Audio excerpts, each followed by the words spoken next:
مطرب میگفت خسرو را که ای گنجی سخن، علم موسیقی ز جنس نظم نازکتر بود. گیرم که فلک مرهم و امراض آیده. باباهای ما، اولادای ما صنعتکار بودن، هم فلک سرای بودن، هم نوازنده بودن.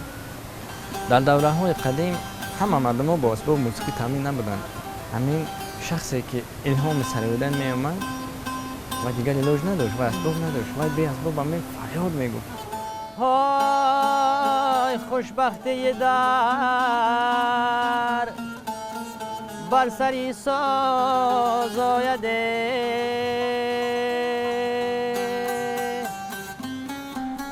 دوران خردسالی در همون دهه هایی که یعنی به دنیا آمدیم، از همونجا استادان یعنی همین ژانرهای گوناگون فلک رو اجرا میکردن و از دوران خردی در قلب ما نقش بسته بود و اجرایشی همین موسیقی سنتی تاجیک تا امروز در دل ما هست.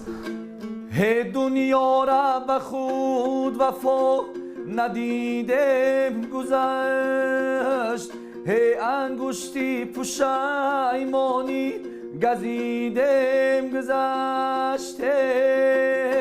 زنافشان بسیارتر همین ژانر رباعی خوانی می شود. او هم به مثل همین فلک یعنی بسیارتر در همین توی معرکه ها می خوانند. پیشتر همه آدم های موسیقیدان می خوندن. کدام وقت موسیقیدان می خوندن؟ همون وقتی که مثال استراحت یکم جمله شیشتن مثال بین خصوصان همین رای می کردن. ای لیلا لیلا در عشق تو زار شدم، از زلفان تو را به زر خریدار شدم. ای آن قیمت زلفان تو چند است بگو، آخر به ملامتت گرفتار شدم. ای آن قیمت زلفان